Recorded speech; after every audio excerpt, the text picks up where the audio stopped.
You can't travel on a wrong road for too long and expect to arrive at your destination early. Nigerians rode to nowhere. In 1999, after a windy period of military rule, Nigerians celebrated the advent of democratic governance, hoping that Obasanjo will bet the beginning of a new and prosperous Nigeria. Unfortunately, the long military rule, coupled with most military personnel who transmutated from military to civilian rule, created a military mentality that made Obasanjo turn himself into a headmaster, who treated the governors as errand boys who could be whipped into line for disagreeing with the headmaster, using state apparatus like EFCC, while corruption went on unabated. At the end, funds were wasted until date unaccounted for on a failed third-term bid. Umaru Musa Yar'Adua was subsequently promoted as president, and Nigerians celebrated the election of a graduate for the first time, even though he agreed that the election that brought him to office was far from free or fair. But he didn't last, and you don't want to go into the political intrigues until Goodluck Jonathan was allowed to come on board. In 2011, Nigerians again celebrated the election of a PhD holder as a president who claimed he had no shoes. But in 2015, after the man obviously, have had some shoes, Nigerians wanted anybody but Jonathan. Away with his PhD. Even if it's a toilet paper certificate, we don't mind, they say. This ineptitude and incompetence was getting too much. But came Buhari, a retired general, with his anti-corruption stand and his mantra to fight insecurity to a standstill. And like others before him, promised to turn the state into the fastest growing economy in the world with massive infrastructure. Unfortunately today, Nigerians are rather leaving their own country massively as a result of insecurity, lack of basic infrastructure, inefficiency, ineptitude, and gross incompetence. Yet, with the 2023 election fast approaching, Nigerians are yet again building hopes on the same political parties and candidates who will still overpromise and deliver nothing, not because they don't want to, but because they are handicapped by the constitutional structural defect of the country.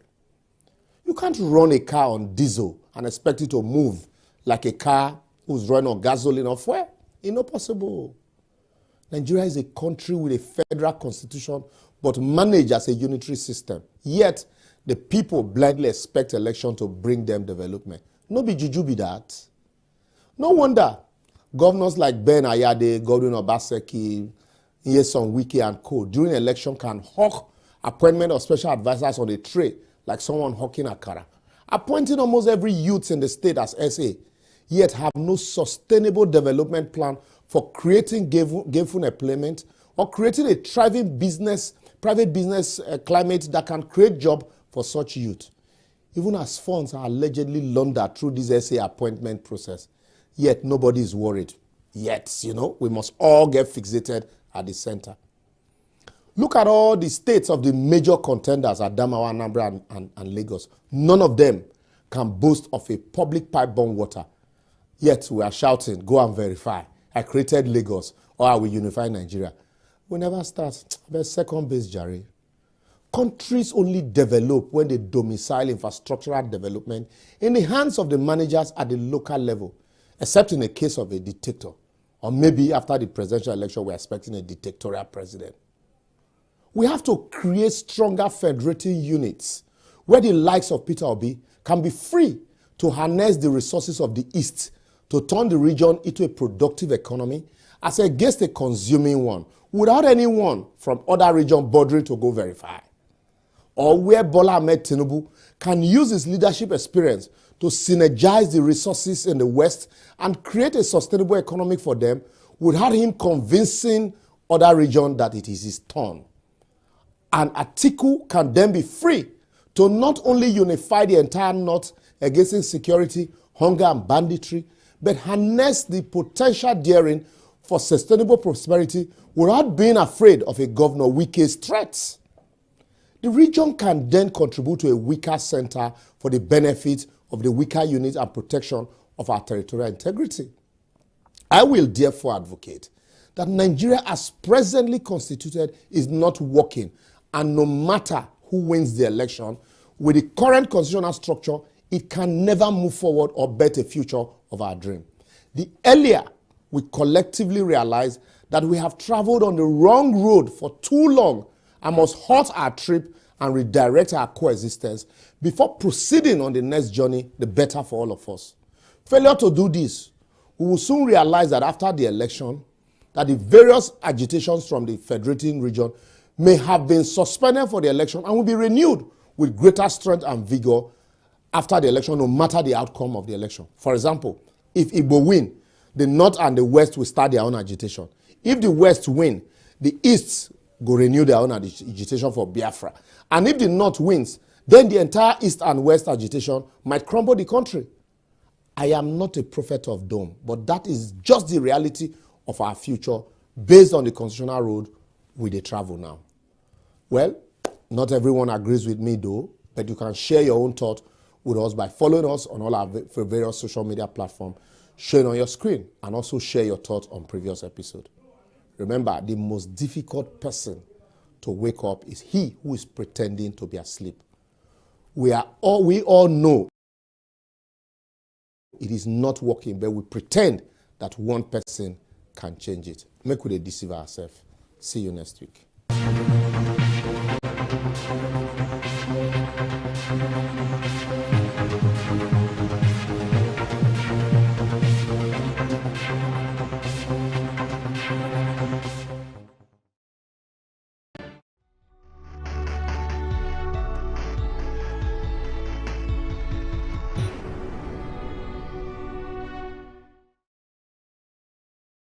Nigerians, elections are here again. Let us shun violence. Let us play the game according to the rules. Do not be a thug. Say no to violence. Let's rise and defeat violence, crime, and sabotage against the peace of our nation. Nigeria is the only country we have. We must do everything to keep it united. We must avoid any act that promotes hate and disintegration. Say no to separatist movement, terrorism, fake news, hate speech, religious bigotry, and any act that tends to divide us as a nation. Watch out for strange gatherings and suspicious movements. Restrict access to sensitive documents and data, the disclosure of which may damage national security. Educate your staff and family, particularly on measures to safeguard information and report security breaches. Apply relevant legal security guidelines to protect yourself and your neighbors. Due to misinformation and wrong choices, some idle persons resort to vices in their greed to get rich quick. They resort to kidnapping, killings for rituals, and other heinous crimes. Avoid wrong use of the social media. Before you broadcast that false message, think twice. Ask whether it will promote peace or violence. For safety at home, still be security conscious. Educate your household on safety tips. Report all suspicious movements and persons to the security agencies nearest to you. Be a good citizen. Be patriotic. To pass security information, please call 0813-222-2105, 0915-339-1309, 0908-837-3514, or send a mail to dsspr@dss.gov.ng. This message is from the Department of State Services, DSS.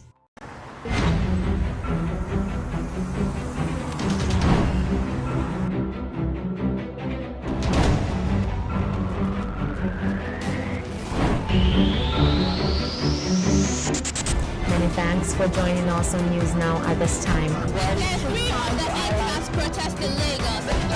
Thank you for joining us today on the newsroom. The Lagos State Emergency Management Authority has said there's no media school, one vote woman, and the rampant illegal spectrum frequencies. The bulls took over the wheels on the Nigerian stock market today as sellers eased.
Hello and welcome to the program. I am Folashade Ogurinde.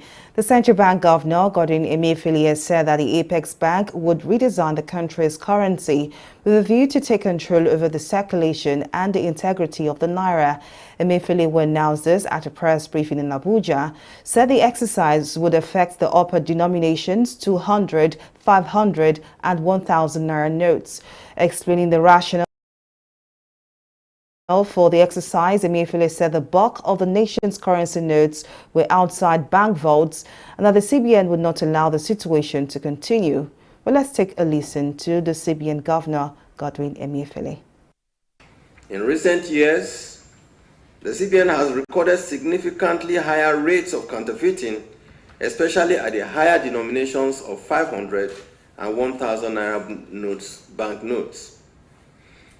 Although global best practice is for central banks to redesign, produce, and circulate new local legal tender every 5 to 8 years, our existing series of banknotes, the naira, has not been redesigned in the last 20 years. The bank remains resolutely determined to achieve the objective of its mandate as enshrined in Section 2B of the CBN Act of 2007 to ensure a strong and effective legal tender. It is therefore no longer tenable to continue with business as usual, especially given the continually evolving circumstances that could impeach the optimal performance of our naira. Furthermore, we believe that the redesign of the currency will help deepen our drive to entrench cashless economy, as it will be complemented by increased minting of our e-naira. These will further rein in the currency outside the banking system into the banking system, thereby making monetary policy more efficacious. Also, in view of the prevailing level of security situation in the country, the CBN is convinced that the incidence of terrorism and kidnapping will be minimized as access to large volume of money outside the banking system used as source of funds for ransom payments will begin to dry up. Well, this recent development has, of course, elicited mixed reactions from economic experts. So I'm joined now by Kalu Aja, finance and economic expert. Thank you very much for joining us. Now, what do you make of CBN's decision to redesign the 200, 500 and 1,000 naira notes?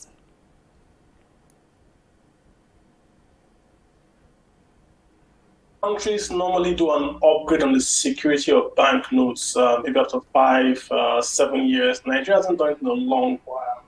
And also the Central Bank of Nigeria has got about 80%, they say 80% of currency is outside the banking sector in Nigeria. So you really can't do monetary policy if you have 80% of banknotes outside the banks.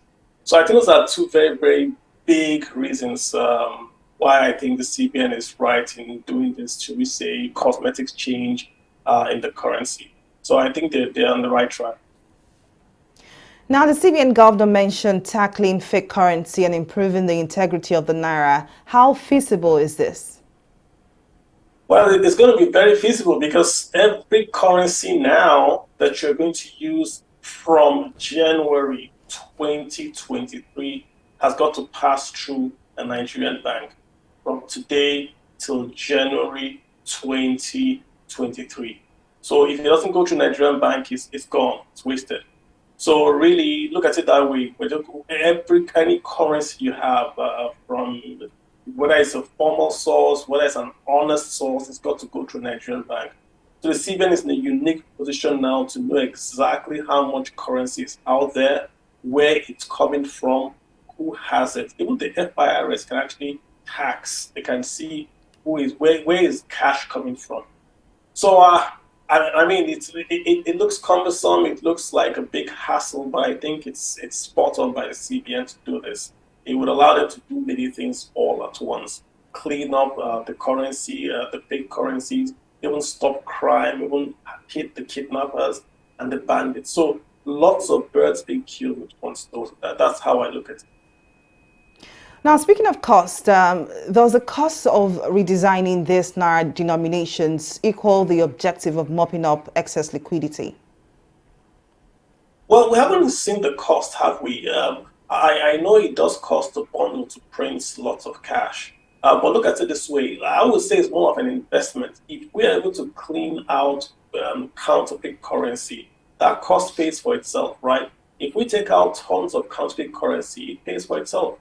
So I'm not sure. I'm not seeing the cost, but I think the cost is worth it. Remember, we haven't done this. The last time we did this currency, should we say cosmetic change, was way in 1984. So tons have happened since then. So we're way overdue for that. And it does achieve what CBN wants it to achieve. So I think it should be normal to do this every 10 years. Just add a new stupid feature in there, shake up the system a bit. I really don't see the boss about it. But now, do you think redesigning some of these denominations of the Naira would have any tangible effect on the economy in terms of reducing inflation and basically making the Naira stronger? I don't think so. It's just in terms of inflation, not really. Because you change the currency will not make the Naira stronger, right? Also, GDP, there might be an artificial GDP boost where people might be like, I can't change my currency on time, so I'm going to spend it. So you might see a lot of like spending of the currency they cannot change, right? And that might boost consumption. So you see it show up under the consumption side of GDP. That could happen. But overall, it's the same Naira. It's the same Naira. It's not going to get stronger. It's not going to get weaker because the color was changed. It's going to really be down to import and export, and they're going to move the needle on that Naira exchange value. Yeah. At a point where Nigeria is facing a lot of fiscal issues in terms of trying to get in revenue and all of that, do you think this course of action by the CBN is the right thing to do at this point in time? Well, the CBN will make revenue from this, right? Because they're not going to, that is a charge now to change, they're not going to charge to change currency now. But I think going forward, I did read something about a charge for conversion, I think, after this. So the CBN will make money from this, because if all the currency is sitting in bank vaults and they then increase MPR, they're able to control that side of the monetary. They're able to control inflation for the very, very first months after this policy is passed. That I will concede to. But after that, once it gets to 1 year, 2 years after the policy, I think the money will start to seep out again from the banking sector back into the informal sector. And the ability to really, should we say, control inflation will diminish. Now, finally, before I let you go, are there other options the CBN would have adopted rather than spending funds redesigning these Naira denominations? The dollar does get changed, like after a few years. They add this security feature, they add this watermark. We haven't done it in a long while, so we're long overdue, but just the security upgrade on the currency, that alone is enough reason for this. If you then talk about the way it helps with crime, the way it helps with corruption, there's an election coming up, folks are stockpiling cash. That also helps sort of reduce and take away cash from circulation at this very, very important time. So we have less vote buying. So I would say all these things point to the positives outweigh the negatives of this policy. But honestly, I don't think it's that much of a big deal. I think we should get it done.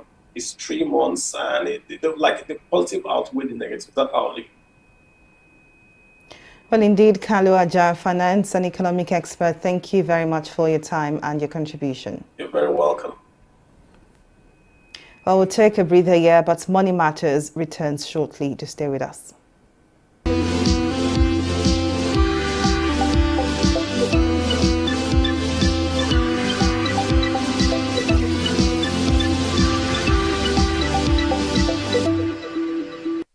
Welcome back to the program. Big European economies, France, Germany, the UK, among others, spent most of the second and third quarters of 2022 running across Africa looking to secure gas supplies. This has become even more vital as these economies get into winter, with energy prices becoming virtually unaffordable for many households in these key G20 economies. But is Africa the right place to source for gas, and does the continent have what it takes to supply Europe? To discuss this further, oil and gas expert Charles Majami joins me now. Thank you very much for joining us. Now, do you think Africa can indeed meet the gas supply? The short answer is I don't think so, and I'll tell you why. I think the only party currently that is ready to at least have a stab at it is Algeria, because they already have a pipeline that takes gas into Europe. So it's, for them, it's really about just ramping up their own supply with the infrastructure in place. And I understand that they've actually already done so by about 3%. Now, the significant player in Africa when it comes to gas is really Nigeria. Nigeria has about 200 trillion cubic feet of gas reserves. We currently supply about 14% of Europe's LNG requirements via ships to the EU, and we have significant potential to substantially increase that. The constraints we have currently are infrastructure related at our LNG hubs, specifically at the NLNG in Bonny Island, where we have 6 trains, with a 7th train projected to come on stream. However, that 7th train is largely the amounts of gas that would be delivered from that train have largely been committed in long-term contracts. The other potential we have to actually address the shortfall in Europe are the 2 pipelines that are currently being considered. There's the Trans-Saharan gas pipeline, which has been on since 2009 and seeks, it's about a $13 billion pipeline project that would run about 4,400 kilometers. And we also have a coastal pipeline that we are looking at to Morocco, which is about $25 billion at about 6,000 kilometers. The issue is, can we get these projects operational within the time frame? That the answer is no.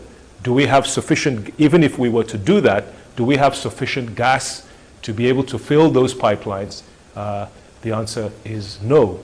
So sadly, mainly due to lack of focus on the sector over many years, we now find ourselves in a situation where we're unable to take advantage of this windfall that has come about as a result of the Ukraine-Russia war, where Russia, that supplies 40% of Europe's gas, is likely not to be supplying by winter. LNG prices are going to spike, and unfortunately, I doubt very much that within that time frame, we'll be able to take advantage of that. So in answer to your question, sadly, I don't believe so. Now, we have serious gas demand at home in Nigeria, yet we're also trying to increase supplies to Europe. What do you make of this seeming contradiction? Again, it's a contradiction. Certainly, it's a contradiction. The European markets are hard currency providers for Nigeria, which would ultimately stabilize our currency. So strategically, it's a good idea. But again, the problem is supply and infrastructure. We are not able to supply ourselves. We don't have sufficient infrastructure to deliver gas to our own domestic economy. So it's frankly, even though it's a good idea, none of this really makes any sense until we get serious about making the necessary investments in infrastructure, making the necessary upstream investments in development of non-associated and associated gas to be able to fulfill our domestic obligations as well as our export aspirations. So sadly, I don't believe that it is a credible plan at this stage to supply Europe with gas. I believe that the focus really should be on supplying our domestic economy, adding value to the resources domestically, increasing employment domestically, and maybe in the future, once we've developed the infrastructure to bring the gas that we have above and beyond our own domestic needs to the European market, it would make a good idea, and we can have that as a credible focus. Now, Nigeria has an abundance of gas, so why has it been difficult to mine and commercialize this gas? It's been difficult to mine the gas because there were very, very unclear fiscal terms around the development of those gas resources. This was primarily due to the fact that our Petroleum Industry Act, which was formerly the Petroleum Industry Bill, had languished in the National Assembly for about 18 years. So had the National Assembly and the executive branch of government that sponsored the bill worked together more cohesively, had they taken it more seriously, we would have had the fiscal terms in place that would have attracted the kinds of investment that would have brought our gas production volumes up significantly. Now, with some degree of fiscal clarity, although they're not the best terms when you compare them to other realms or other jurisdictions, some say it may have come too late, because now in the context of wanting to develop gas, we now have this whole climate situation on our hands, where gas is being seen as an energy transition fuel, and there are fewer and fewer financial institutions that are willing to fund gas development, which is a fossil fuel. Now there is a shift towards renewable energy. So unfortunately, our infrastructure goes back to the same thing. Our infrastructure and our production, even though we have the markets, the lack of infrastructure, lack of production is basically disallowing us to be able to redeem the full value for our domestic gas and our export gas. And that's why you're seeing us importing LPG at very high cost. You're also seeing a low amount of domestic production of LPG, because simply the gas simply doesn't exist. I think also when it comes to LPG production, which is what I think you might have been alluding to, the other issue is the instability in the Nigerian currency. To build gas plants, these are dollar-denominated, fairly high capex projects. You're now selling it into the domestic economy for naira, where the naira is fluctuating considerably.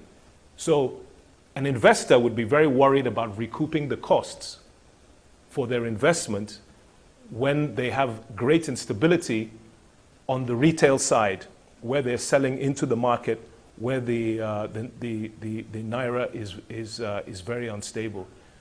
So you have, again, this perfect storm that's bringing about lack of development of gas, lack of development of infrastructure, and also some kind of fear on the speculative aspect as concerns the naira when it comes to selling into the Nigerian market. So all of these issues really have to be dealt with very, very succinctly and very firmly if we're going to move forward as a gas nation. Now, what do you make of the fact that despite the abundance of gas we have, we still import the bulk of our LPG?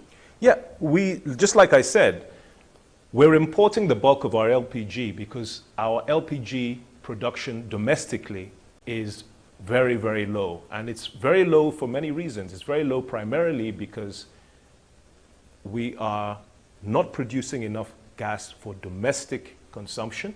Now, in the LPG, the way you create LPG is that LPG is rich gas. The elements, the condensate elements from the gas stream are stripped out and combined, such as propane and butane, and then from that you get cooking gas, which is local LPG. If you don't have that flow of LPG, because you don't have production and you don't have the delivery infrastructure so that local players can set up plants to recover this LPG, then you won't be able to produce sufficient LPG for the market. And that's what we're experiencing. And like I also said, even if there were sufficient gas and maybe some sufficient infrastructure, the issue of the Naira, selling into the Naira market, selling into the domestic market where people purchase Naira, and where you have to amortize the cost of your investment that was made in dollars, the spread between the Naira and the dollar, unless somebody is able to guarantee that spread, or at least put in mechanisms that will secure the investor, makes this investment quite risky for an investor. So in a nutshell, it's not that there isn't enough market, there certainly is. It's not that there isn't enough gas, there certainly is. It's just that how do we bring the gas to the market? You need infrastructure and you need policies that will enable investments, specifically when it comes to foreign exchange equalization mechanisms. So with these things in place, I think there will be considerable expansion of LPG use in this country. Well, oil and gas expert Charles Majami, thank you very much for your time and your contribution. And it's a wrap on the program. Many thanks for watching. See you again next week. I'm Folashade Ogurinde. Bye for now.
Deep inside Ekwe, along the Lagos Lagoon, more than 145 villages are tucked away far from the bustling city life.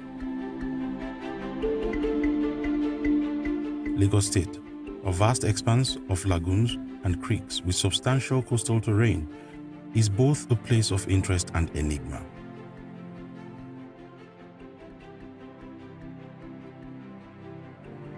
A beautiful disaster, a seaweed from South America, has taken over the lagoon, stopping life in its tracks.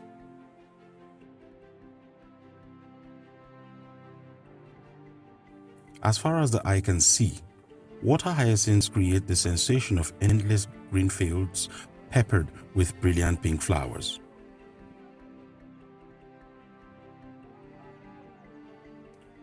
Women are giving birth depending on nature only, and their children are growing up, waiting for power and education, hoping for the future. Kò jẹ́ ká jẹun àbá síìkì kò jẹ́ ká rìn bí jáde tá olóyún ó máa ń bímọ sínú ọkọ̀ a lè lọ́jọ́ mẹ́ta ká tó gúnlẹ̀ sí tọ́ọ̀kì wàhálà yẹn wá pọ̀ jù àárí bí jẹ àwọn kọ́sítọ́mọ̀ wa tó bá lọ sí ọ̀sà báyìí a máa gbé oúnjẹ lọ fún wọn lọ́hùn ni àárí bí jáde ó dìtẹ́ẹ̀nì wa níbù àárí bí lọ síbì kankan àdẹ̀rí iṣẹ́ kọ̀ọ̀kan ọ̀sà là ń ṣe iṣẹ́ ọ̀sà là ń ṣe ṣé ti yẹn sìn ọ̀nà mọ́tò yẹn gangan tó wọn bá wa ṣe kọ́dà wà bá a la ibi kan apá kó gbèbùn kan bá a ṣe títì wa bá ti bá a ṣe títì wa à ní gbádùn. From Ologbokere to Bodun, Oriba to Ibon. In coastal villages in Ekwe, people urgently need access to healthcare, clean water and sanitation, energy, and the means to ensure their livelihoods. Omi mímu ó jẹ́ ìṣòro fún wa. Sometimes tá bá máa mu omi àfi ká gbé ọkọ̀ ká cross lọ sí other side láti lọ pọn omi borehole. kí cross sí other side yẹn máa ń dojú kọ water hyacinth tàbá máa cross. Ìgbà míì ẹnu ọmọ mi lè lọ kó já lo 3 hours ní ìrìn tí yóò yẹ kó ju 20 minutes. Tí ilẹ̀ bá ṣú wọn, ẹ̀fọn mosquito ló máa jẹ wọ́n tí ó máa tó wá fa àrùn sí wọn lára. A ò ní hospital tí ìjọba lè fi máa care fún. Ìṣòro ńlá là ń dojú kọ tí àgbàlagbà bá sick, especially tí àwọn obìnrin bá lóyún tán bá máa bímọ. Èmi ọkọ̀ la máa gbé láti bí ká tó dé Èjìrìn, èmi àti bímọ sínú ọkọ̀. Èmi ọmọ ẹ̀ á bímọ tán máa bleed tó jẹ́ pé èmi faint ká tó lè dé Èjìrìn. Àdẹ̀ tí ìrọ̀gbọ́n dá sí di wákàtí ìjọba náà láyé ń wojú ẹ̀. Àwọn àgbàlagbà wa tán bá ti dàgbà díẹ̀ tó tútù bá ti mú wọn àti gbé wọn dọ́sípítù náà wàhálà ni. Èmi tó jẹ́ pé ìrìn hospital tí ò yẹ kó ju 10 minutes or 15 minutes tó jẹ́ pé òbèlè kenú la máa lò ká tó lè gbé wọn dé hospital. Èmi àti dákẹ́ ká tó dọ̀hún.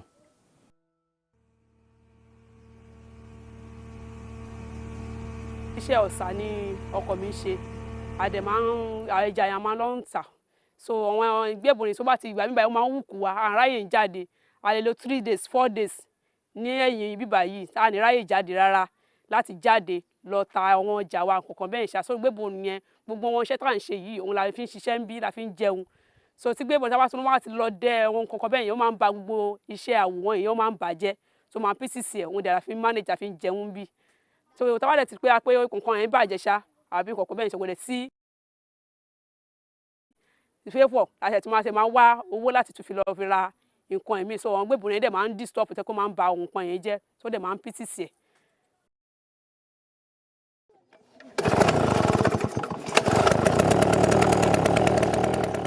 Mo jẹ́ ọmọ Ìkòròdú. Mo wá sí bíbá láti wá ṣe iṣẹ́ apẹja torí wọ́n máa ń pẹja ń lu yìí. Torí ẹ̀ mo kọ́ṣẹ́ mechanic. Mo nídìí owó torí pé iṣẹ́ tí mo kọ́ mo fẹ́ ra irinṣẹ́, mo dẹ̀ fẹ́ ṣe freedom. Torí mo wá sílùú láti wá owó láti wá ṣiṣẹ́ ọ̀sà. Nǹkan tí mo rí ìbáyìí ni pé bí ìbáyìí bó ṣe wà kò sí iná ń bẹ̀. So school tó dẹ̀ wà ń bí ìbáyìí náà kẹrì kò tí sí tíṣà púpọ̀ níbẹ̀. Kò sí tíṣà púpọ̀ ń bí ìbáyìí. School tó wà ń bí ìbáyìí. Bẹ́ẹ̀ kẹ́ wọ́n textbook tó máa ń fún wọn ní ìgboro yẹn wọ́n gbé wá sí bí ìbáyìí fún wọn student wọn ní bí ìbáyìí. Kò dẹ̀ tí wá sí títì, kò tún sí omi, kò tún sí ẹni tí bọ́ọ̀ oríṣiríṣi àwọn bọ́ọ̀ tó wà ní gbogbo kò sí ní bí ìbáyìí. So nǹkan tó ń tẹ̀ wá ní bí ìbáyìí nìyẹn.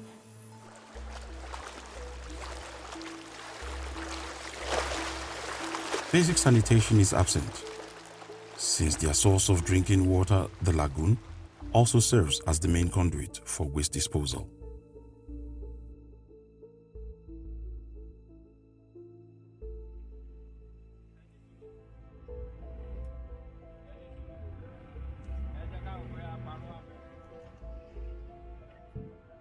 We need to create a coastal development agency at the level of Lagos State that can look at housing, infrastructure, water supply, health system for these people. We need to make this environment comfortable for these people to live in. Lagos is not just about the central Lagos or metropolitan Lagos. First and foremost, we need a short-term intervention. Government needs to come and reach these people at their health, especially in the area of health challenges, water supply, and schooling. Secondly, as a long term, we need to create a coastal development agency at the level of state to address holistically all the problems encountered by these people. This project is a call to action to support the sustainable development and human rights of these riverine communities.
Majestic River Niger.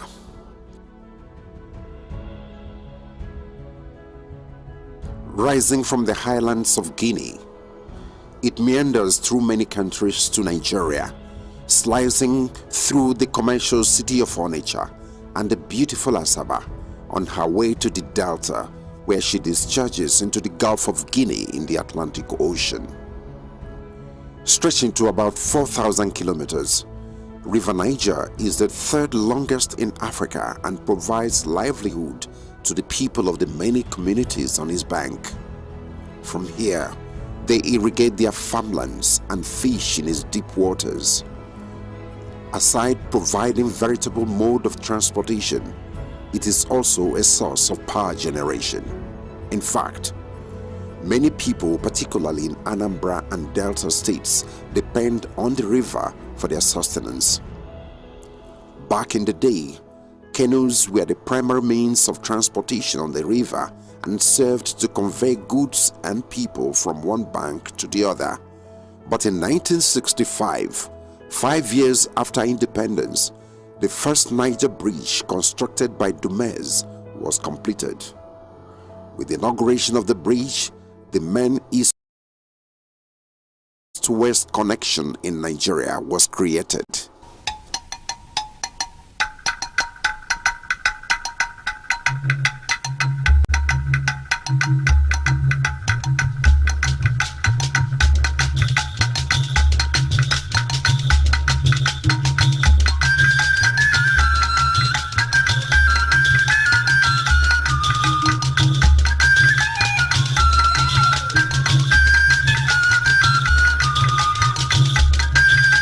For Southeasterners, homecoming is everything. They return en masse at festive seasons to celebrate with kinsmen. But quite often, the frightening gridlock on the old bridge turns the homecoming trip into a nightmare. Femi Adesina recalls the harrowing experience of a friend who spent 6 hours trying to cross from one end of the bridge to the other. That friend I had known long before now called me and said, please, what could I do? I said, what was the issue? He said he had been on the River Niger Bridge for 6 hours. 6 whole hours. He said, can I call somebody so that they can intervene and let the bridge flow? He said, 6 hours from the foot of that bridge, that when traffic flows, you can cross that bridge in 5-7 minutes. He said 6 hours they had spent on that bridge, and there was no hope that they would get to the other side. But then there are those with more bitter tales to tell. On this same bridge, homebound families are known to have been trapped for hours and days on end. I have slept there, so I can have a first-hand experience of the challenge. So in situations like that, it's a nightmare, because you may even come there thinking that you have stayed 1 day. Some people tell you they have stayed 2 days, especially during festivities. It's usually a very major nightmare. Aside the nightmarish experience of the users, the bridge also poses danger to motorists as a result of the heavy load it bears.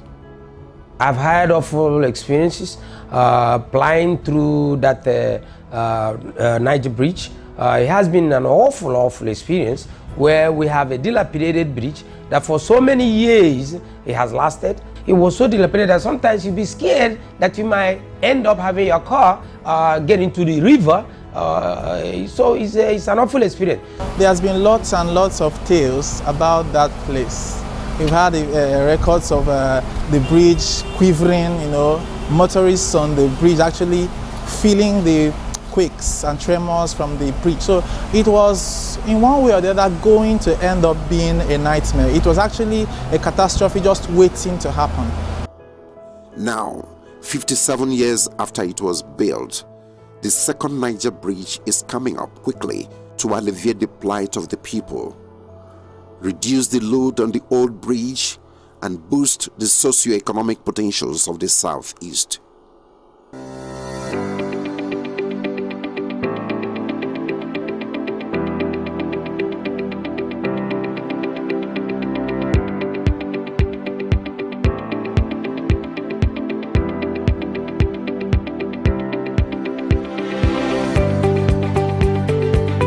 bridge is very nice. It's very good. So we believe that since the new Niger bridge have passed, we believe that development can come.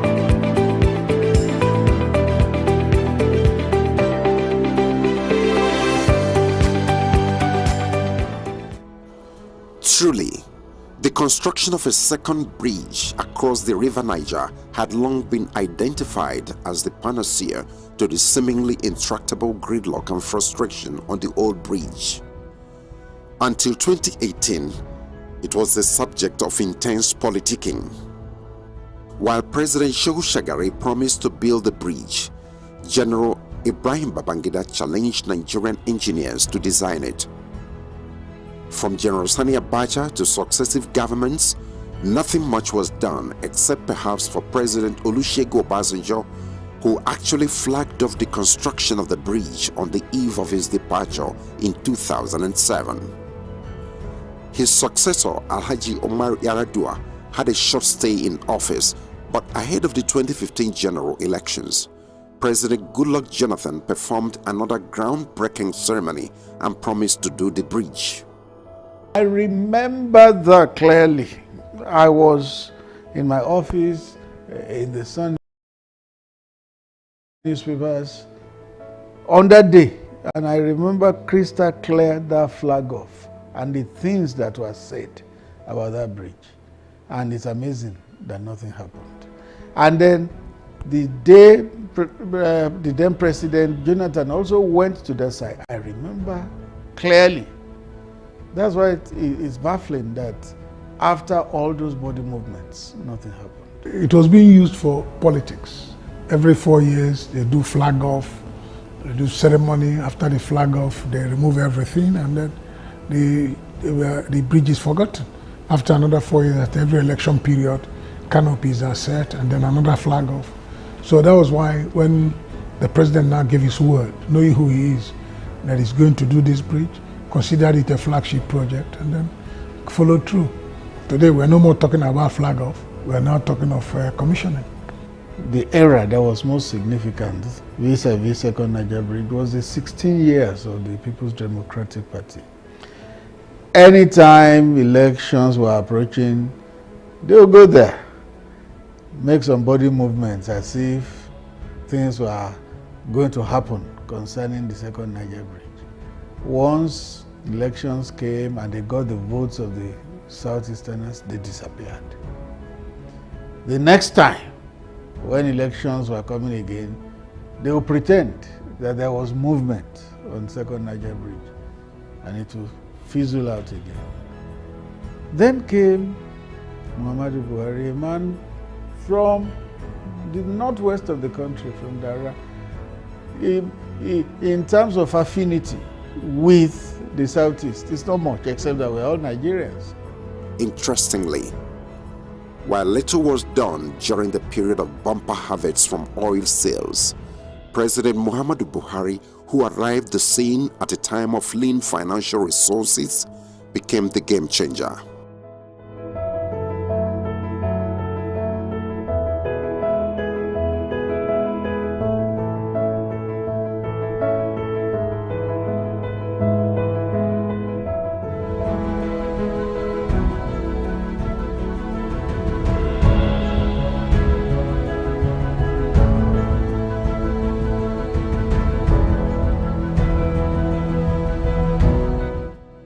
Without the boastful promises and grandstanding of the past, President Buhari plunged headlong into the project. Today, he has succeeded where others before him failed. I think I'm going to say it unequivocally that President Muhammadu Buhari, that is one of the greatest achievements that he has done for Nigeria. I'm not talking about Southeast, I'm talking about Nigeria as a whole. Because without that bridge, there will be no movement from Southeast to North, from Southeast to West. So even going outside Nigeria, a lot of folks that come to Aba, buy goods, come to Onitsha, buy goods, now have to transfer those goods to other nation states. It is encouraging, it is nice to see that for the first time, we actually have an administration that has looked into that problem and preferred a real solution in the new Niger Bridge. So I think it's it's a positive step, one that if more of our leaders would emulate, it would make Nigeria a much better place for us to live in. The second Niger Bridge is an engineering marvel being executed by Julius Berger, the international construction giant. Stretching to a length of 1.6 kilometers, the bridge is equipped with a 10.3-kilometer highway. The toll plazas in both directions of the facility have 8 lanes leading to the bridge. The Owerri interchange on the Onitsha-Owerri road is designed to provide direct access to the bridge from Obosi in Anambra State to Asaba in Delta. Construction of 2 secondary bridges at Amakom and Atani communities are also part of the total package. All the 16 booths have been completed. The operation building also completed. Then the workshops and other ones, security house, they've been completed. Then the approach road on this project, we have 3 kilometers on Asaba end. Like I said, has been constructed. We only need to put the final layer of the asphalt. Then on the Onitsha end, the Anambra end, we have completed more than half of it. On the eastern side of the bridge lies the ever-bustling Onitsha, a commercial hub that embodies the resilient and enterprising spirit of the people of the southeast. The Onitsha main market, reputed to be the largest in Africa, attracts visitors from across the continent and contributes to the hectic commercial environment of the city. As a result of the intense economic activities in Onitsha and beyond, traffic holdup on the old bridge is perpetual and frustrating. But the ongoing 7-kilometer approach road on the Onitsha side of the new facility will help to eliminate congestion and provide direct access to the second bridge. The idea is to connect the southeast and south-south regions seamlessly to the rest of the country. You see, you are talking of a bridge that links Anambra State, southeast, Abia, Imo, to the entire Nigeria, coming through Lagos. All right, that is the route. All the containers that come from Lagos coming to the east, that's the route they use. It's quite enormous. It's something that, if you look at the economic benefit, you get very excited.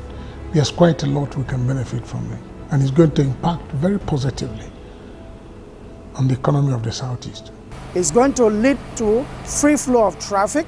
Of course, even our people who reside in other parts of the world, in other parts of the country, once there is a period of festivities where all of our people return home to celebrate Christmas, Easter, and what have you, they will not hesitate. Most of them will come back home, and coming back home brings happiness home. Economically, economic will become viable because goods will move freely between other parts of the country and the southeast. Business will boom, and everything will pick up.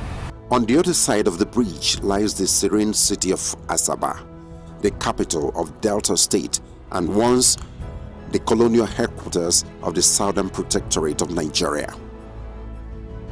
Strategically located on the bank of the river, Asaba serves as the main entryway to the southeast from the Lagos axis.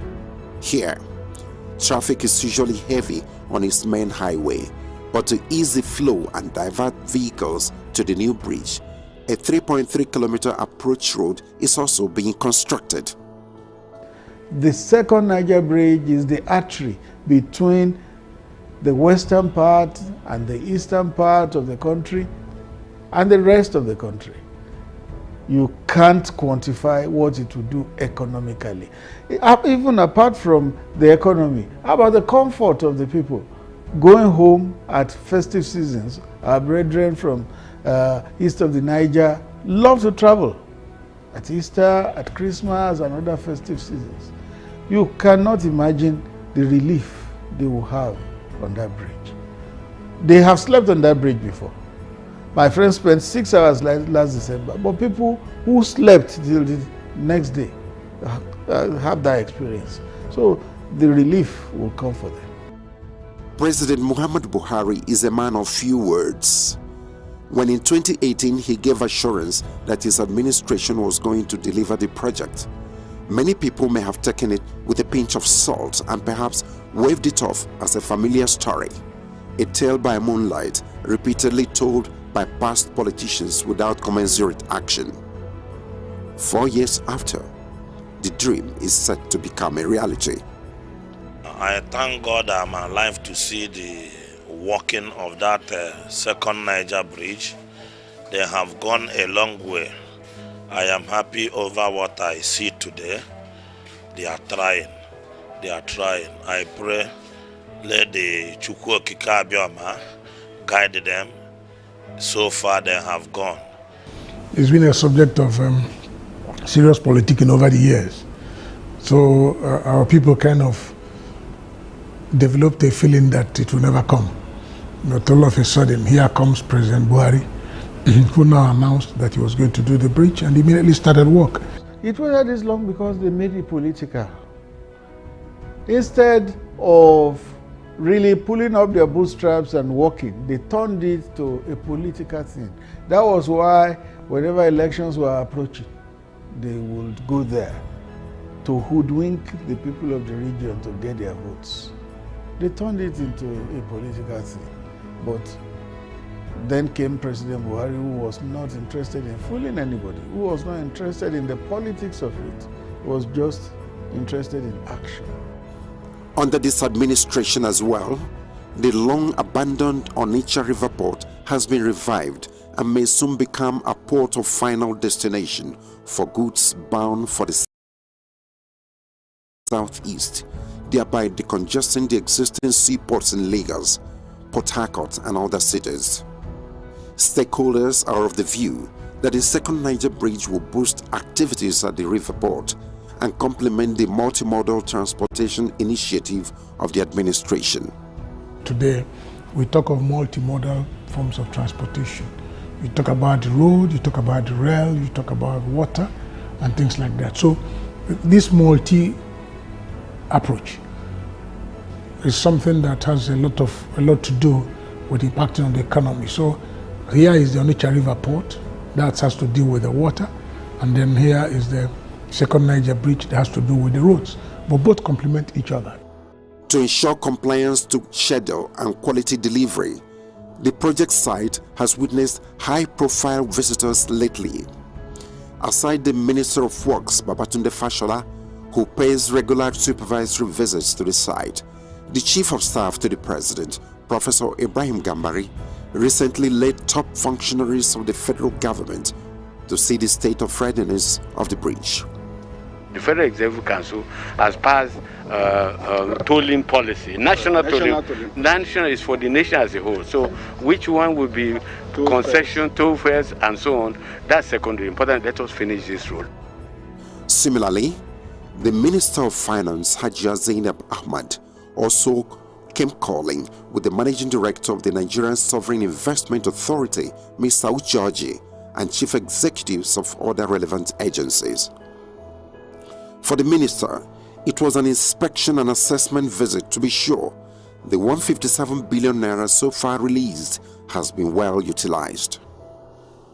I can report to Mr. President and say I have seen where all the 157 billion naira has gone to. This is a project that is very dear to His Excellency the President. It is designed to uplift the lives and livelihoods of the people of the southeastern part and the southwestern part of our country. Indeed, the transportation industry has experienced unprecedented turnaround in the past 7 years. For a critical sector that supports socio-economic growth, it's never been this good. Apart from equipping the National Inland Waterways Authority to provide navigable pathways for the movement of goods and services, stupendous amount of resources have also been committed into developing a functional rail transportation system. In addition to the second Niger and local Oweto bridges, solid road networks that crisscross the country and connect the geopolitical zones have been constructed. When the story of the Buhari administration is to be told, of course, we will talk about the second Niger Bridge. We will talk about the Bodo Boni Bridge. We will talk about the Loko Oweto Bridge. We will talk about Lagos Ibadan Expressway. We will talk about the new ultramodern airport in Lagos, the one in Kano, the one in Port Harcourt. We will talk about the new runway in Enugu. We will talk about so many things. Just as the River Niger provides legitimate employment and sustenance for many families, construction activities at the new facility have also given jobs and livelihood to many people from the region.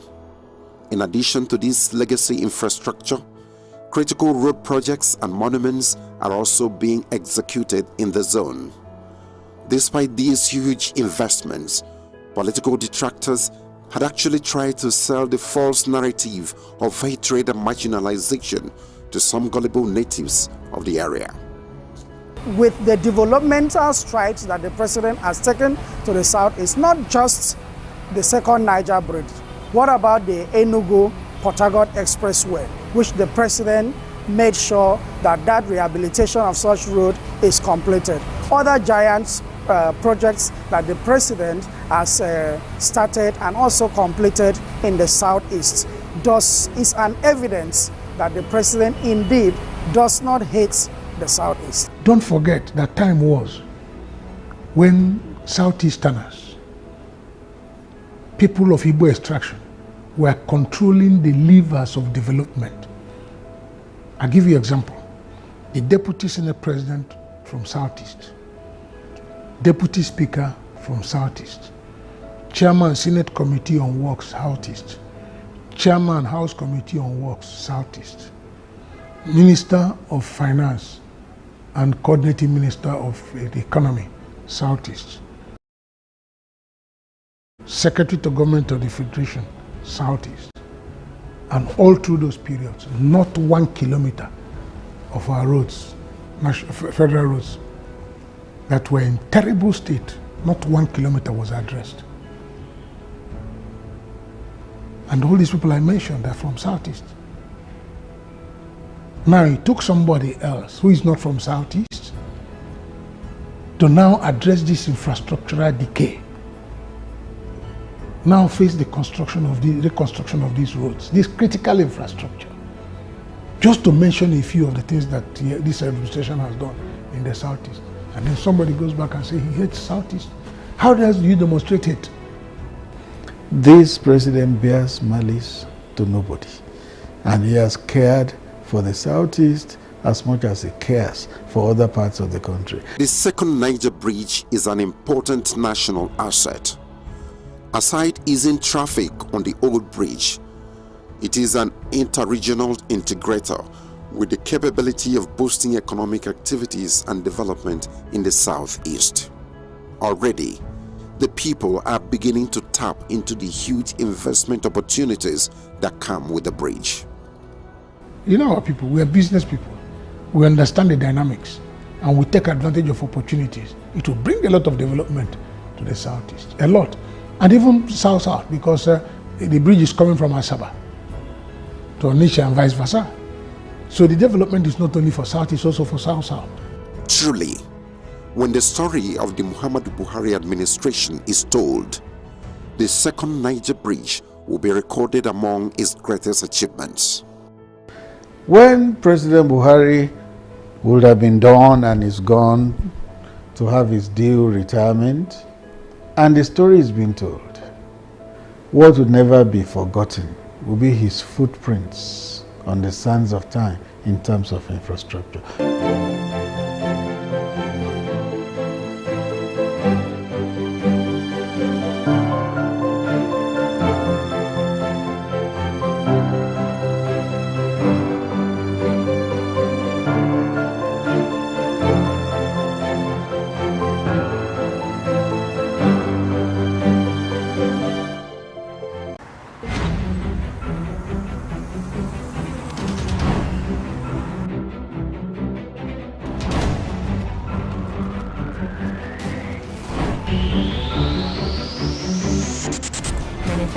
joining us on News Now at this time. Thank you for joining us today on the newsroom. The State Emergency Management Authority has said there's going to be one vote woman. The rampant illegal spectrum frequencies. The banks took over the wheels on the Nigerian stock market today as sellers eased.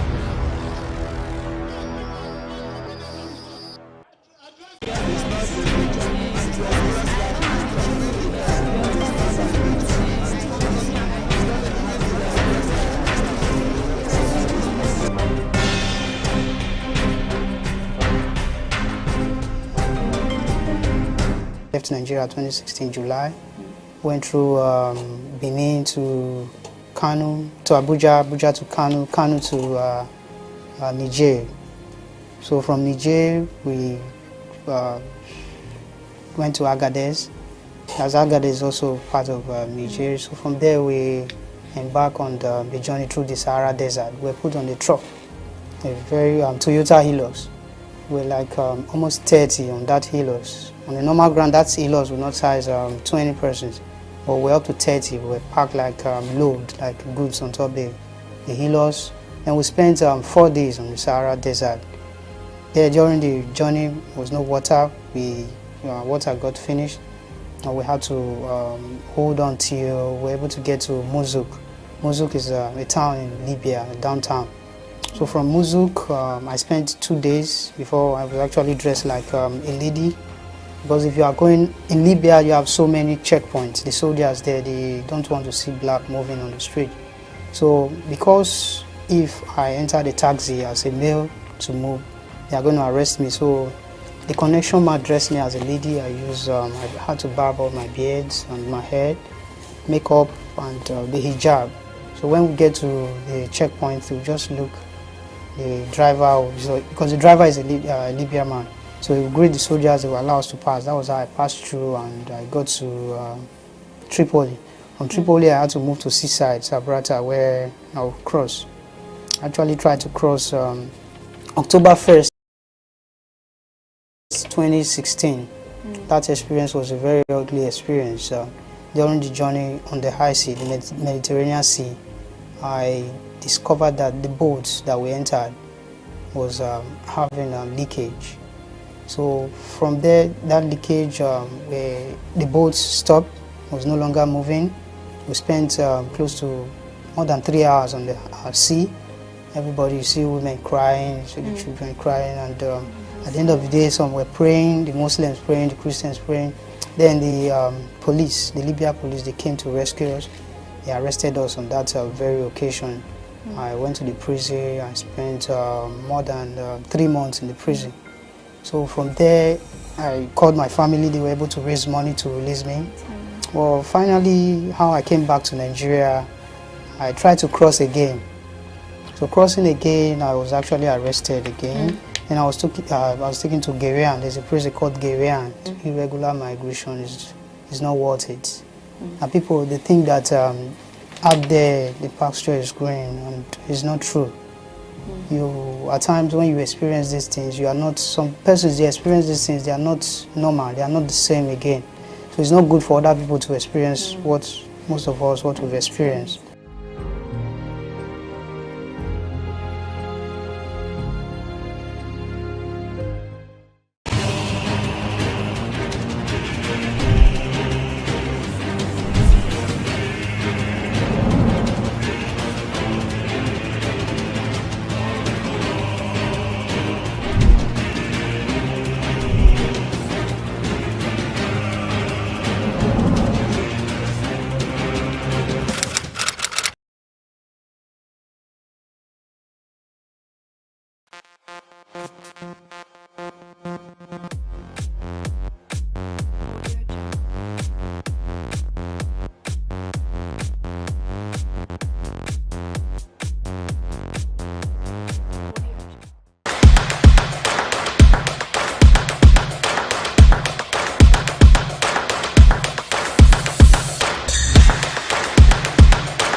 On the news, President Muhammadu Buhari approves 134 billion naira for military veterans.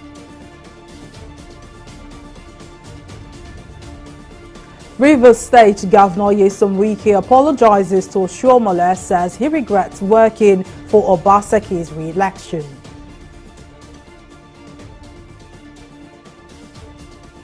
And Senate backs Central Bank of Nigeria on Naira redesign, false timeline for mop-up of old notes. Hello and welcome to News Now. I am Mary Kanu.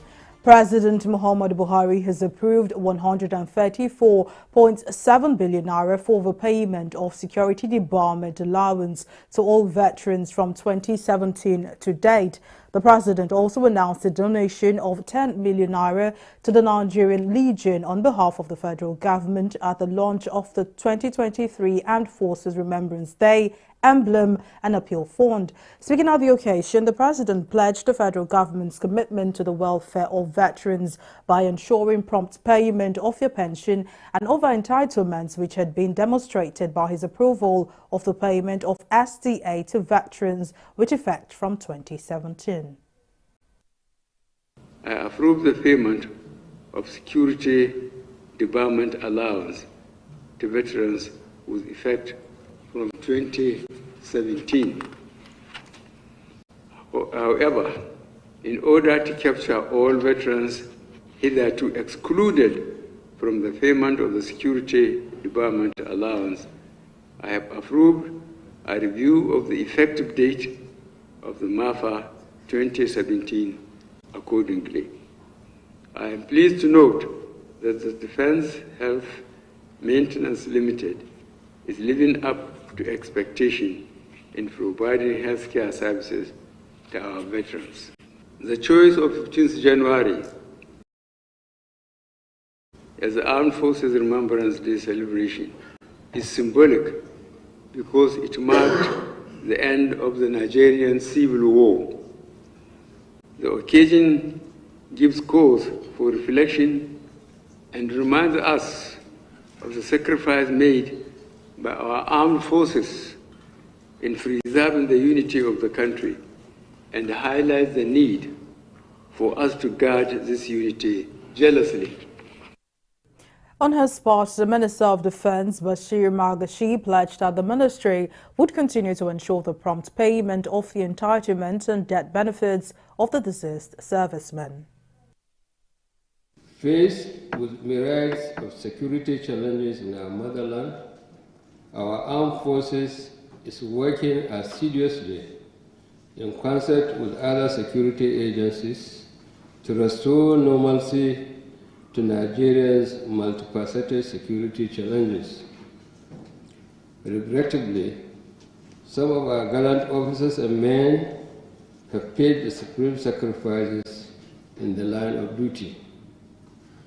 Many have also been incapacitated by a varying degree of injuries sustained. Decidedly approach the matter, and by 2 years, we could say that Boko Haram was technically defeated, and today it's not technically defeated, but practically defeated. The President promised several times that before he leaves in May 2023, he would ensure that he leaves behind a more and better secured Nigeria.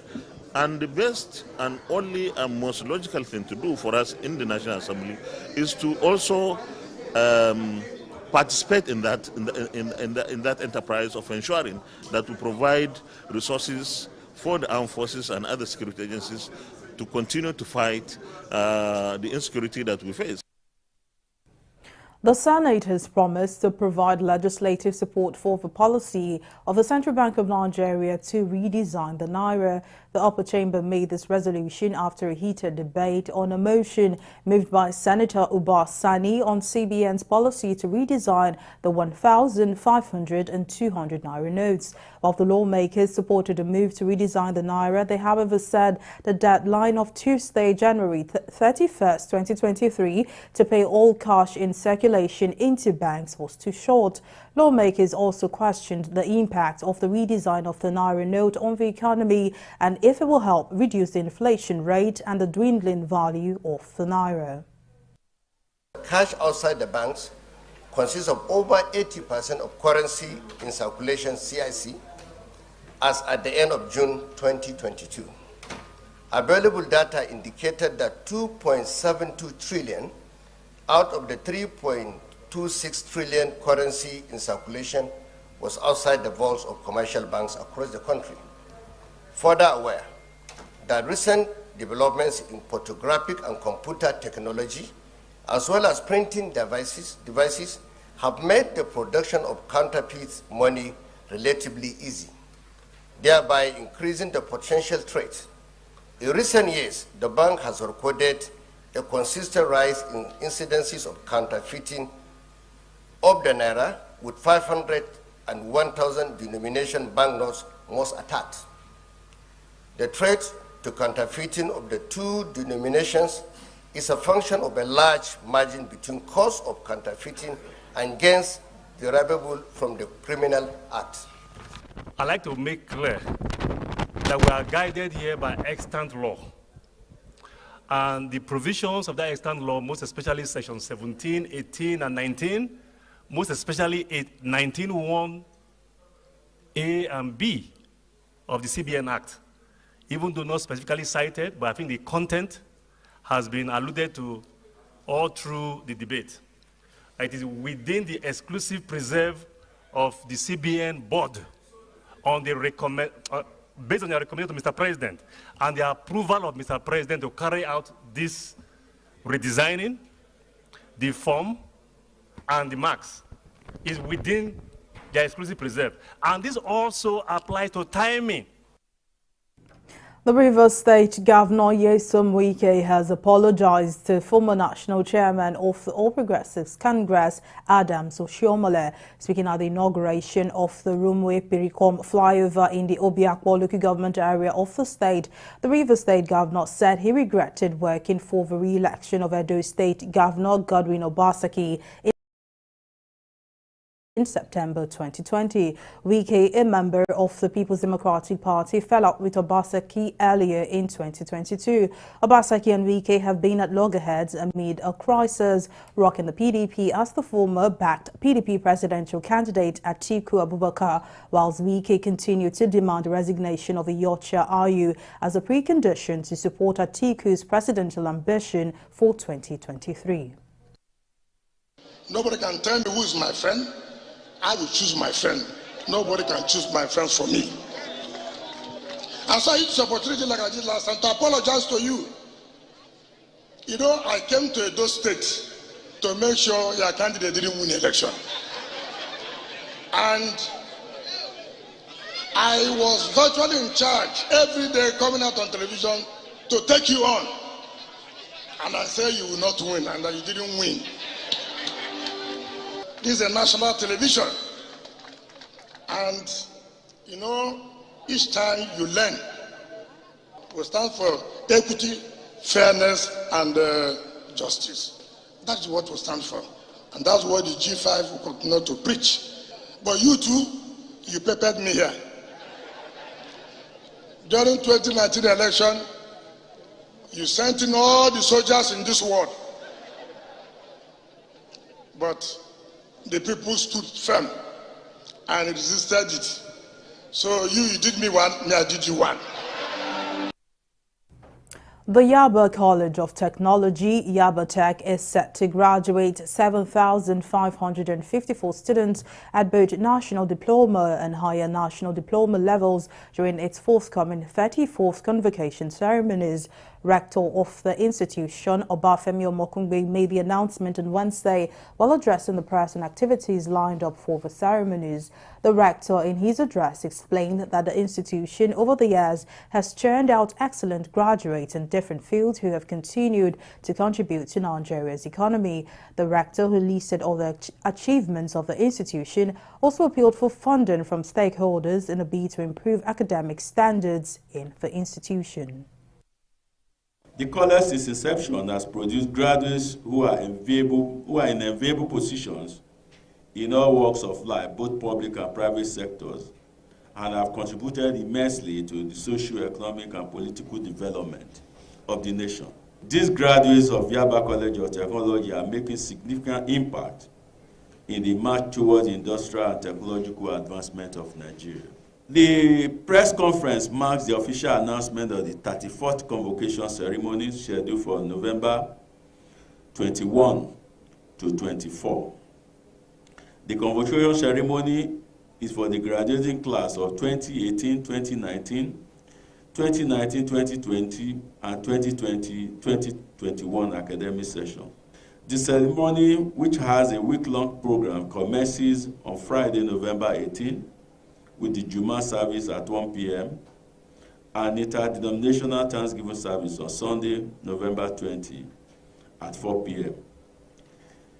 The convocation lecture slated for November 21 will be on the topic of emergence of successful young entrepreneurs in the current Nigerian economy, the place of integrity, to be delivered by Mrs. Kafilat Araoye, the Managing Director and Chief Executive Officer of Bluetooth Bank. The venue is at the Yusuf Grillo Auditorium.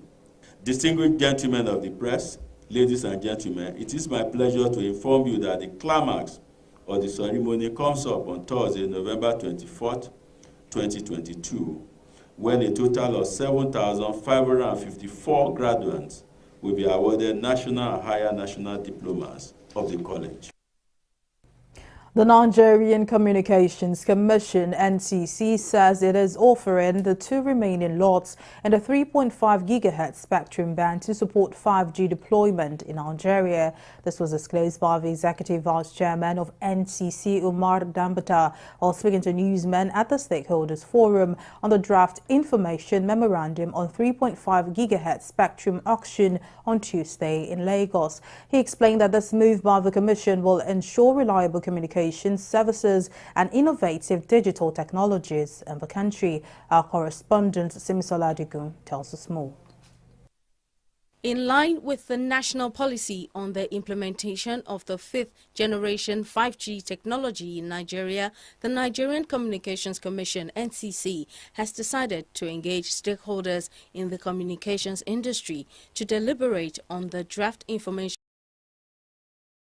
memorandum for the upcoming auction of the 3.5 GHz spectrum band before it is finally published. It's a world-class communications regulatory agency. We believe that our actions must be guided by decisions that take into cognizance the input from stakeholders in the industry. Therefore, we seek your active participation in these deliberations towards the licensing of the available 2 lots. Giving an overview of the draft information memorandum, the Commission explained the requirements for the auction process. These requirements include eligibility, licensing, security, as well as rollout obligations, among others. If you already have licenses in the 3.5, you won't be able to participate. Then the license itself, it comes with a 10-year spectrum license and a minimum requirement of a Unified Access Service license, operational license. So you must have a minimum of a UASL before you can roll out. Commercial services will be rolled out nothing later than 12 months after the effective date of your license.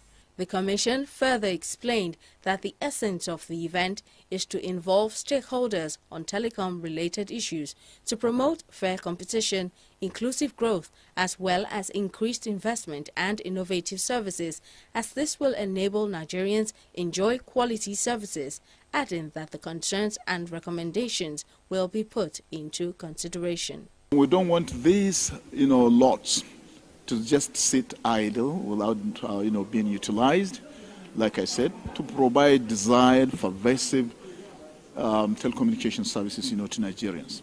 We normally subject the information, the draft information memorandum, to this kind of engagement. We have had questions arose on maybe the issue of reserve price, as to whether new entrants should come in or whether existing licenses should be allowed to participate again and all this. So these are normal consultation processes, and we'll take back all the inputs made and look at them in the overall national interest and take a new and final decision and release the document.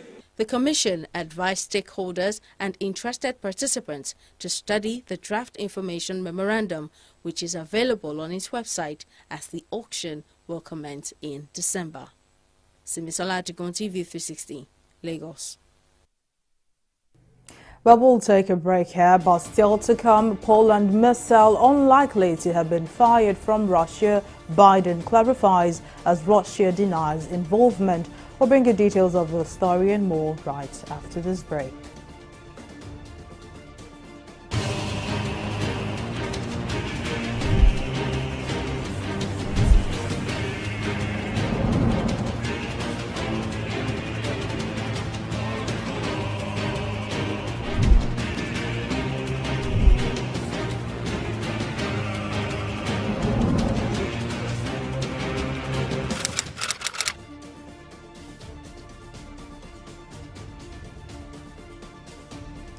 Welcome back. Now a recap of our top stories tonight.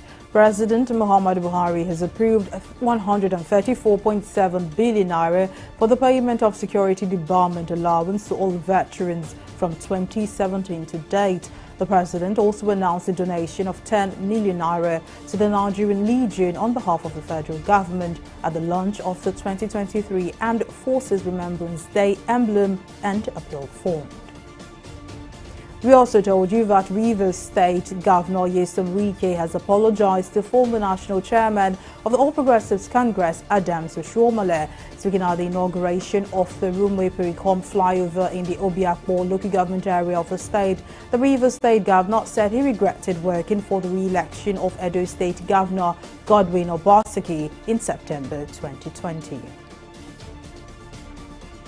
Well, in case you missed any of our news bulletin or for more updates, do log on to our website on www.tv360nigeria.com. You can also follow us on our social media platforms on Twitter, Instagram and YouTube at TV360 Nigeria.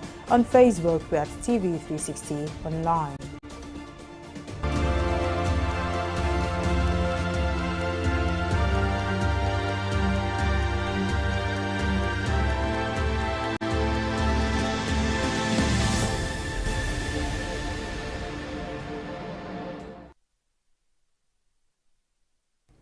And now to COVID-19 stories and updates. Pakistan's Prime Minister has tested positive for the coronavirus and was feeling unwell a day after returning from London. The country's information minister has announced it was the third time that Prime Minister Shehbaz Sharif has tested positive for the virus. The first two times were in June 2020 and in January this year. The country's information minister, in a tweet on Tuesday, asked the nation to pray for the 71-year-old leader's quick recovery. Sharif travelled earlier this month to the Egyptian Red Sea resort of Sharm el-Sheikh, where he participated at the annual United Nations Climate Summit known as COP27, and from there went on to London on a private trip to see his older brother, former Prime Minister Nawaz Sharif. And Shanghai Disney Resort said it would reopen some of its rides, shows and hotels after China's relentless zero-COVID pursuit forced the Walt Disney Company to suspend operations at its flagship Asia theme park this year. According to Shanghai government, Disney Town, the Wishing Star Park and the Disneyland Hotel will resume operations on November 17 on the outskirts of China's commercial hub, while the Disneyland theme park and the Toy Story Hotel remain shut, without saying when full resumption will occur. The latest move bookended a wholesale closure that began on October 31st when the resurgent COVID-19 outbreak trapped thousands of visitors at China's largest foreign-owned entertainment venue, subjecting them to tests. We'll take a break now and read some of the business updates, so stay with us.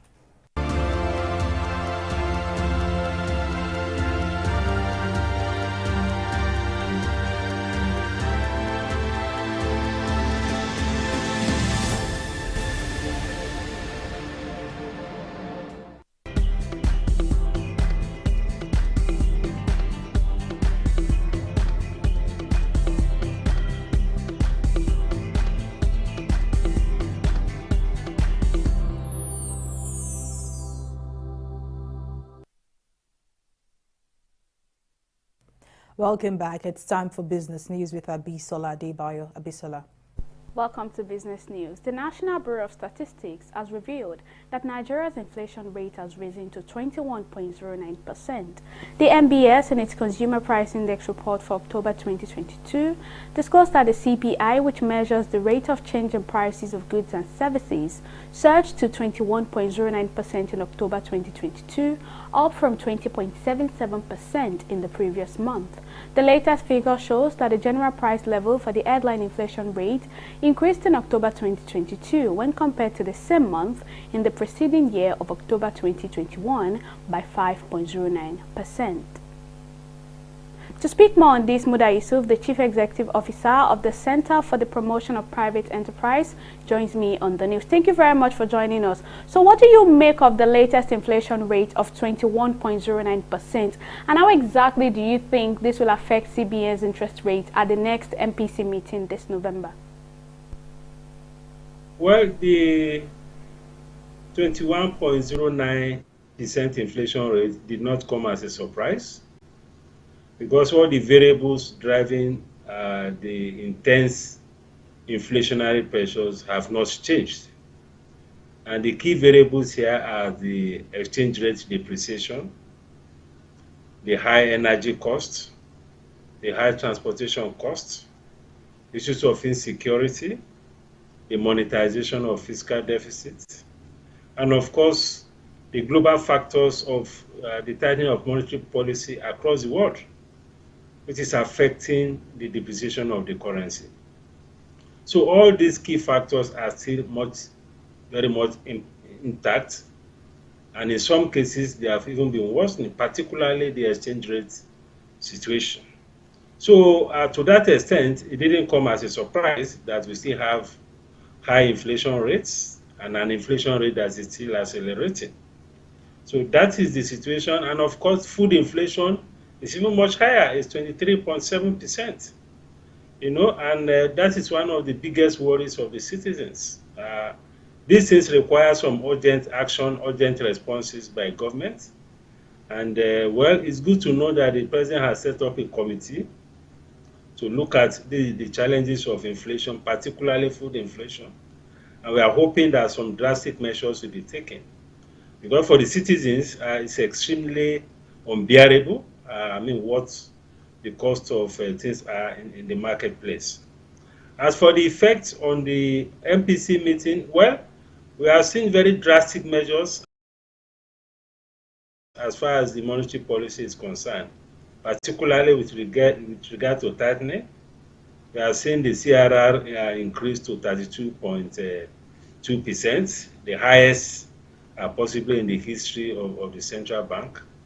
We have also seen the MPR increase to about 15.5%. So the monetary policy tools have been practically pushed to the limit. If you ask me, I don't think it can change anything, because in spite of all this monetary tightening, the inflation pressure has not abated. So I think the thing to do is to look at the supply side factors that can bring down inflation, that are increase productivity, increase output, and also policy measures that can stabilize the exchange rates, and policy measures that can also reduce energy prices. Like you said earlier, food inflation also surged to... Important things to deal with. Right, so food inflation also surged to 23.72%, like you earlier mentioned.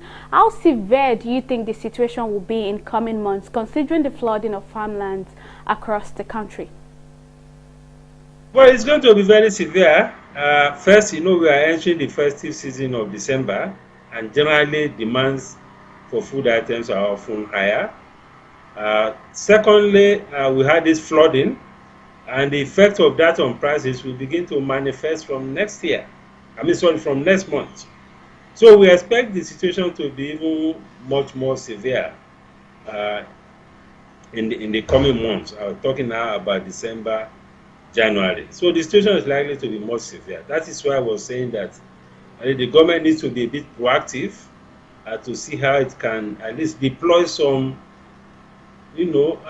policy measures that you can regard as low-hanging fruits. For instance, things like fiscal policy, reducing tariff on some critical imports that can help to bring down the prices of some of these processed goods that are being sold by all the food and beverage operators in the economy. Right, Mr. Muda Yusuf, the Chief Executive Officer for the Center for the Promotion of Private Enterprise. Thank you so much for joining me on the news, and thank you for your contributions. Well, we'll take a break now and return with a review of the stock market.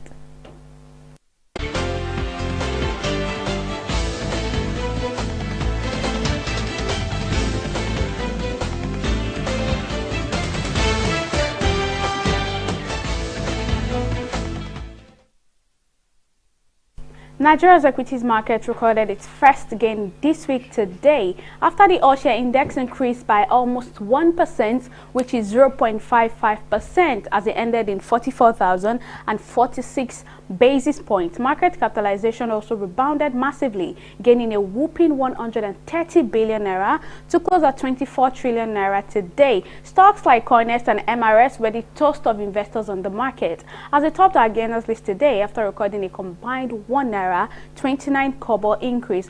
Stocks like Etana and Guinness were unfortunately not so lucky after ending in the losers counter today. Obviously, they led 13 other losers on the market, and they recorded a combined 8 naira 8 kobo loss. Our market summary is also in the red, as 159 million units of shares valued at 2.8 billion naira exchanged hands in 3,039 deals. Despite the rebound, analysts still maintain expectations of persistent sell pressure in the Nigerian equities market, and therefore recommend the market is only good for investors with patient capital. Moving on to the foreign scene, the FTSE, the Dow Jones and the Nikkei. The FTSE rose on Wednesday, even though it's in the negative here, even as hotter than expected inflation data highlighted a severe cost of living crisis that has put the British economy at the risk of a sharp recession. The Dow Jones also slid from 2-month highs, and the safe haven dollar weakened on Wednesday after stronger than expected U.S. retail sales clouded the inflation outlook and hopes that the Federal Reserve could ease its aggressive interest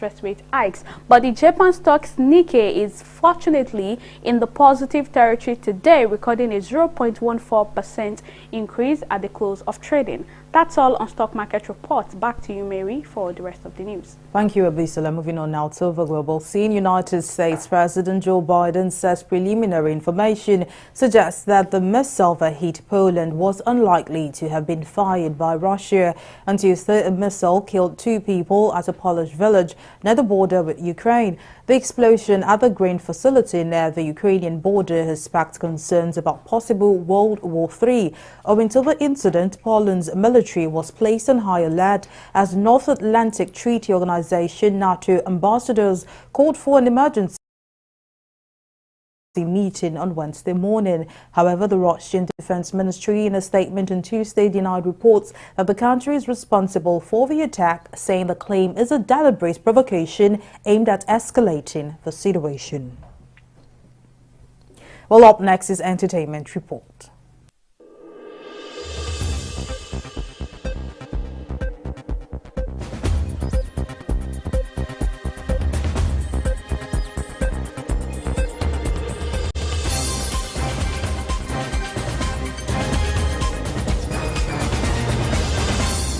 Nigerian pop stars Tems and Burna Boy were among the nominees for the 65th Annual Grammy Awards announced on Tuesday. Burna Boy received a nomination for the song Last Last in the Best Global Music Performance category. The self-acclaimed African giant also received a nomination for his latest album, Love Damini, in the Best Global Music Album category. Now, Tems, on the other hand, was nominated alongside American rappers Future and Drake in the Best Melodic Rap Performance category for the song Wait For You. The song was also nominated in the Best Rap Song category. The awards will be handed out on February 5, 2023 in Los Angeles, United States. A U.S. lady Carly Target, has presented evidence of marriage to Nollywood actor Jim Ike and insisted that her wedding to the actor is still legally binding by the United States law. The medical student and entrepreneur, however, is requesting a divorce. She insists that Jim Ike must fulfill legal necessities for the divorce process, with the attendant spousal benefits thoroughly considered. Target earlier claimed that she got married to the actor on January 30, 2017, after they met in Norcross, Georgia, in the U.S. in 2016, but that Jim's abandonment of the union triggered pain and emotional trauma in her life. That's it on the entertainment segment of News Now.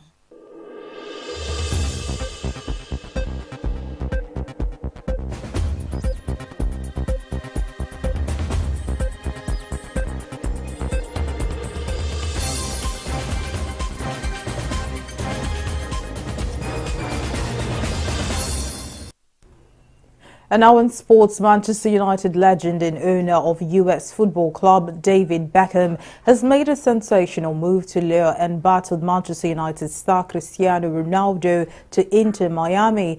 Beckham, who owns Inter Miami, has reportedly reached out to Ronaldo's representatives for a transfer move from United. Meanwhile, there are indications that Ronaldo is set to be interested in the switch.